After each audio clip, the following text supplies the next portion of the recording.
अस्सलामुअलैकुम दोस्तों। तो पिछले एपिसोड के लास्ट में हमने देखा था कि नोयान उस्मान साहब के पास आ गया था और नोयान के कहने पर ही उस्मान साहब बुरहान को नोयान के पास लेकर आए थे। दोस्तों कुल्लूस उस्मान सीजन 4 एपिसोड 107 में हम देखेंगे कि शिमन नोयान के कहने पर उरहान के लिए एक दवा तैयार करता है, लेकिन उस्मान साहब वो दवा उरहान को पिलाने नहीं देते और रोकते हुए कहते हैं कि हमारा हकीम पहले इसे चेक करेगा। लेकिन इस पर नाइमान कहता है उस्मान इसकी कोई जरूरत नहीं है, जो तुम्हारे बेटे के साथ हो चुका है भला इससे बुरा और क्या हो सकता है। इतने में हम देखते हैं कि कुमरुल अब्दाल भी भागते हुए वहां पर पहुंच जाते हैं। फिर उस्मान साहब कुमरुल अब्दाल को वो दवा चेक करने के लिए बोलते हैं। वो दवा चेक करने के बाद कुमरुल अब्दाल कहते हैं उस्मान साहब ये दवा शफा देने वाली जड़ी बूटियों से तैयार करता है, लेकिन मैंने इस तरह की जड़ी बूटियां पहले कभी नहीं देखी और ना ही मुझे पता है उस्मान साहब कि ये दवा पीने से उरहान ठीक होगा या नहीं। इस पर मालून खातून भी पूछती हैं कुमरुल अब्दाल का ये दवा ठीक है। कुमरुल अब्दाल कहते हैं मुझे नहीं पता कि इससे शफा मिलेगी या नहीं,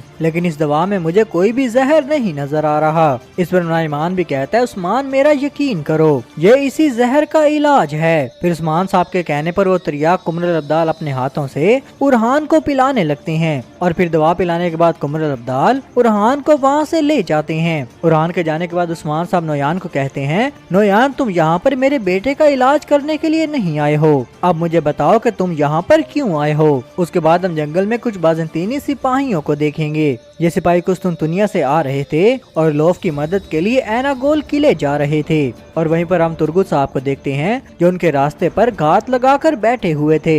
बाज़ंतीनियों के सिपाहियों की तादाद देखकर अजार कहता है तुर्गुत साहब इनकी तादाद तो बहुत ही ज्यादा है। इस पर तुर्गुत साहब कहते हैं अजार कुछ भी मुमकिन है, लेकिन अगर आज ये काफिला अलोफ तक पहुंच गया तो अलोफ बहुत ही मजबूत हो जाएगा और इसके बाद यहाँ के हालात भी बहुत ही खराब हो जाएंगे और जब भी वक्त आएगा हम इन लोगों के सामने खड़े होंगे। उसके बाद तुर्गुत साहब इशारा करते हैं तो तुर्गुत साहब के सिपाही तीर चलाना शुरू कर देते हैं और बहुत से बाज़ंतीनी सिपाहियों को जहन्नुम वासिल कर देते हैं। उसके बाद तुर्गुत साहब अपने सिपाहियों के साथ अल्लाह का नाम लेते हुए उन पर हमला कर देते हैं और इस तरह एक लड़ाई शुरू हो जाती है। तुर्गुत साहब और उनके तमाम ही सिपाही बहुत ही बहादुरी और जारहाना तरीके से लड़ रहे थे।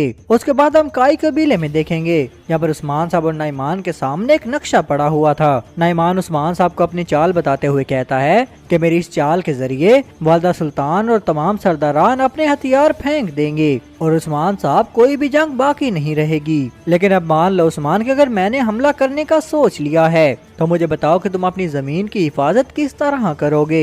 इसके जवाब में उस्मान साहब कहते हैं नाइमान दरअसल तुमने अपनी फौज को 4 गिरोहों में तकसीम किया है। पहला गिरोह वो है जो जानदार कबीले में मौजूद है और दूसरे गिरोह को तुमने करासी बे के खिलाफ खड़ा किया है और तीसरा गिरोह वो जो तुम अपनी कमान में अपने साथ लेकर आए हो और तुम्हारा ये गिरोह वालदा सुल्ताना के खिलाफ खड़ा है। इस पर नाइमान कहता है उस्मान पहले तो तुमने मुझे 4 गिरोह बताए थे, लेकिन अभी तक तुमने सिर्फ मुझे 3 गिरोह बताए हैं। फिर उस्मान साहब नक्शे की मदद से बताते हैं कि चौथा गिरोह वो है जिसको तुमने छुपा कर रखा है। उस्मान साहब नक्शे की मदद से बताते हैं कि तुम्हारा चौथा गिरोह इस जगह जंगल में मौजूद है। फिर उस्मान साहब बताते हैं कि जब भी सरदारान तुम्हारे खिलाफ लड़ेंगे नाइमान तो तुम अपने 10,000 फौजियों के साथ पीछे हट जाओगे और फिर तुम अपने चौथे गिरोह के पास जाओगे और इस तरह तुम सरदारान को बहुत ही आसानी से शिकस्त दे सकते हो। उस्मान साहब की इस हिकमत अमली से नाइमान बहुत ही इम्प्रेस हो चुका था और कहता है उस्मान मुझे लगा कि तुम सिर्फ मेरे 3 गिरोहों के बारे में ही जानते हो, लेकिन तुम तो 4 के बारे में जानते हो उस्मान। लेकिन वैसे इस जंग की कोई भी जरूरत नहीं है उस्मान, सरदारान तो बड़ी आसानी से मेरे लिए सोना लेकर आएंगे।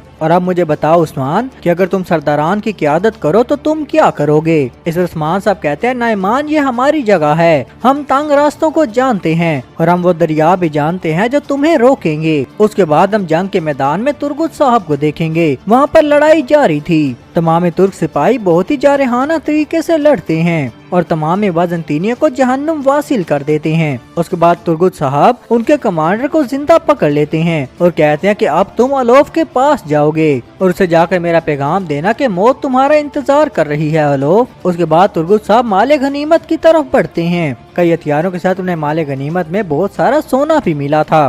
फिर तुर्गुत साहब अपने सिपाहियों को कहते हैं कि तमाम ही माले गनीमत को लेकर वापस कबीले की तरफ चलो सिपाहियों। इस जीत पर तमाम तुर्क सिपाही अल्लाह अकबर के नारे लगाने लग जाते हैं। दूसरी तरफ हम काई कबीले में उस्मान साहब को देखेंगे। नाइमान कहता है उस्मान अब मैं तुम्हें तुम्हारे बारे में बताऊंगा। तुम्हारी हिकमत अमली ये होगी उस्मान कि तुम अपनी फौज के साथ अंदरूनी जमीनों में जाओगे और अपनी फौज को सैकड़ों छोटे छोटे टुकड़ों में तकसीम कर दोगे और इस तरह तुम बड़ी आसानी से मेरे नौकरों को खत्म करोगे। लेकिन इस तरह उस्मान साहब तुम अपना शहर खो बैठोगे।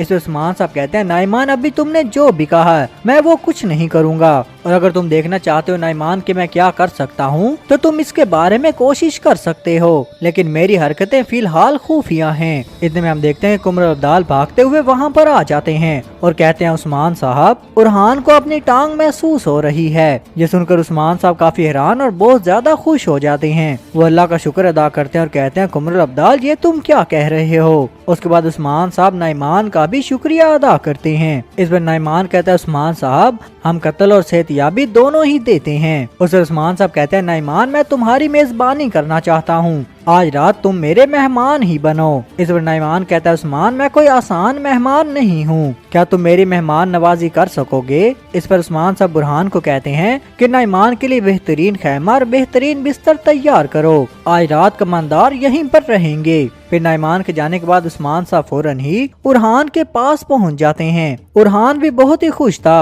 और अपने बाबा को बताते हुए कहता है बाबा अब मैं महसूस कर पा रहा हूँ। फिर बुरहान अल्लाह का शुक्र अदा करता है कि जिसने उसे शिफा दी है। फिर उस्मान साहब कुमर अब्दाल से पूछते हैं कुमर अब्दाल अब बुरहान का क्या हाल है। इस पर कुमर अब्दाल कहते हैं उस्मान साहब उस दवा ने काम किया है और इस तरह जहर का असर भी आहिस्ता आहिस्ता कर खत्म हो जाएगा और बुरहान बहुत ही जल्द ठीक हो जाएगा। उस्मान साहब मालून खतून भी काफी खुश थी और कहती हैं मेरा बेटा बहुत जल्द ही ठीक हो जाएगा। लेकिन मालून खतून उस्मान साहब से पूछती हैं कि नाइमान ने मेरे बेटे को क्यों ठीक किया है। इस पर उस्मान साहब कहते हैं मालून मैंने तुम्हें पहले भी बताया था कि मैंने ऐसा दुश्मन पहले कभी नहीं देखा। इस पर मालून खतून कहते हैं उस्मान साहब जिसने मेरे बेटे की मदद की भला वो हमारा दुश्मन कैसे हो सकता है। इस पर उस्मान साहब कहते हैं मालून खतून नाइमान दरअसल ये चाहता है कि उसके हमले से पहले कि हम दिफा करना छोड़ दें। दरअसल नाइमान हमारी हमदर्दी हासिल करने की कोशिश कर रहा है ताकि वो बड़ी आसानी से हम पर हुकूमत कर सके। इस पर मालून खतून कहते हैं उस्मान साहब अगर ऐसी बात है तो आप क्या करने वाले हो। इस पर उस्मान साहब कहते हैं कि मैं उसे बेहतरीन जवाब दूंगा, हमारा मकसद हमारे दिलों में है इसलिए अब मैं नाइमान का दिल भी नरम कर दूंगा। फिर उस्मान साहब कुमर अब्दाल को कहते हैं कि सिपाहियों को कहो कि आज रात वो शेख अदब अली को खाने पर मदऊ करें क्योंकि आज रात हम नाइमान को इस्लाम की दावत देने जा रहे हैं। इस पर मालून खतून कहते हैं उस्मान साहब अगर नाइमान ने इनकार कर दिया तो। इस पर उस्मान साहब कहते हैं तो हम बेहतर जानते हैं कि हमें कौन सा रास्ता इख्तियार करना है और वो यकीनन जहाद का रास्ता है।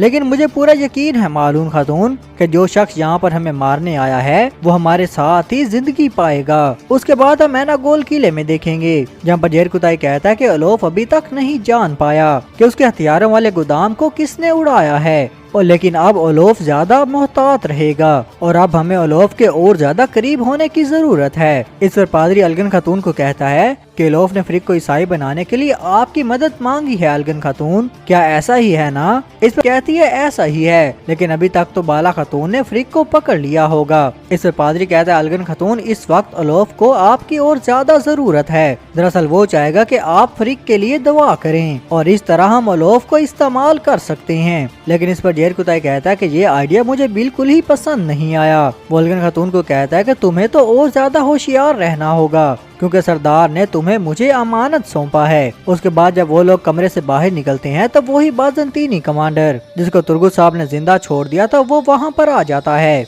उसकी ये हालत देखकर पादरी कहता है कि खुदावंद ईसा तुम्हारी हिफाजत करे, तुम्हें क्या हुआ है सिपाही। उसके बाद वो सिपाही ऊंचा ऊंचा ओलोफ को पुकारने लग जाता है। ओलोफ का नाम सुनने के बाद जेर कुताई वापस से उसी कमरे के अंदर छुप जाता है। इतने में हम देखते हैं कि ओलोफ भी अपने सिपाहियों के साथ वहाँ पर आ जाता है। वो कमांडर ओलोफ को बताता है कि तुर्गुत ने हम पर हमला किया है। इस पर ओलोफ पूछता है कि मेरा सोना और बाकी सिपाही कहाँ पर हैं। उस पर कमांडर कहता है कि उसने सबको ही मार दिया है, उसने सोना भी ले लिया और उसने कहा है कि वो तुम्हारे पीछे आएगा ओलोफ। इस पर लोफ कहता है कि तुर्गुत और उस्मान तुम दोनों इसकी भारी कीमत अदा करोगे और मैं तुम्हारे टुकड़े टुकड़े कर दूंगा। इस पर अलगन खातून कहते हैं कि उनका खून बहाने से ज्यादा बेहतर ये है कि हम गिरजा घर में जाकर इबादत करें और लोफ तुम्हें हमारा सोना चुराने वालों से इंतकाम लेना होगा। और लोफ कहता है रायबा इरनी तुम फिक्र मत करो। उसके बाद वो अपने सिपाहियों के साथ वहाँ से चला जाता है। उसके बाद हम मरमरा जैक किले में देखेंगे। ओक्तम साहब बहुत ही परेशान थे और वे बेंगे खातून को कहते हैं हम तो बहुत बड़ी मुसीबत में पड़ चुके हैं बेंगे खातून, अगर फ्रिग ने थोड़ा सा भी मुंह खोल दिया तो उस्मान यहाँ पर पहुँच जाएगा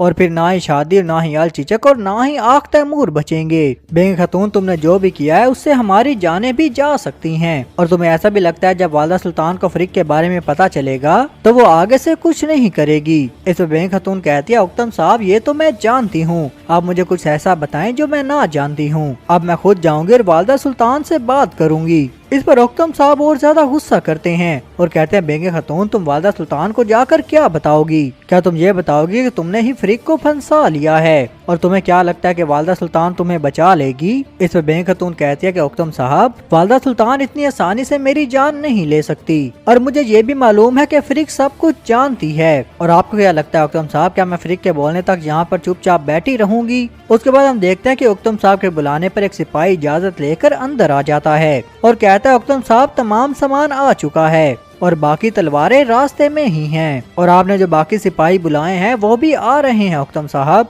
सिपाही के जाने के बाद बेंगे खातून ओक्तम साहब से पूछती है ओक्तम साहब आप किस चीज की तैयारी कर रहे हो? इस पर ओक्तम साहब कहते हैं बेंगे खातून तुम दरअसल ये सोचती हो कि तुम बच जाओगी लेकिन वालदा सुल्ताना तुम्हें भी खामोश करवाने की कोशिश करेगी। अब मरमरा जैक किला एक ऐसा किला है जिसे फतह नहीं किया जा सकेगा, इसलिए मैं अपनी हिफाजत के लिए तैयारियां कर रहा हूँ। उसके बाद हम यानी शहर में वालदा सुल्ताना को देखेंगे। वो सरदारान को कहते हैं सरदारान आपका सोना कब तक पहुँच जाएगा? इस पर जानदार बे कहते हैं वालदा सुल्तान मेरे बेटे सोना जमा कर रहे हैं लेकिन मेरे पास तो सोना बहुत ही कम है, बमुश्किल मेरे पास 5 ही संदूक होंगे। इस पर करासी बे भी कहते हैं वालदा सुल्तान हमारे पास भी सोना बहुत ही कम है। इस पर याकूब बे भी कहते हैं वालदा सुल्तान हम भी सोना इकट्ठा कर रहे हैं लेकिन इस बुरे वक्त में हम इतना ज्यादा सोना इकट्ठा नहीं कर पाए। इस पर करासी भी कहते हैं वालदा सुल्ताना अब हम क्या करेंगे? इस पर जानदार भी कहता है कि नाइमान इतने थोड़े सोने पर हमारी बिल्कुल बात नहीं मानेगा। इस पर याकूब बे कहते हैं कि हम तो इतना सोना इकट्ठा ही नहीं कर सकते जितना कि नाइमान ने मांगा है। इस पर वालदा सुल्तान कहते हैं कि नाइमान के लिए सोना इकट्ठा करने के अलावा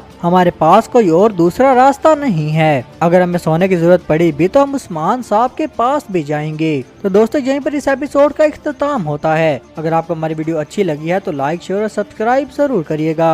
आपको मिलते हैं नेक्स्ट एपिसोड के साथ, तब तक के लिए अल्लाह हाफिज।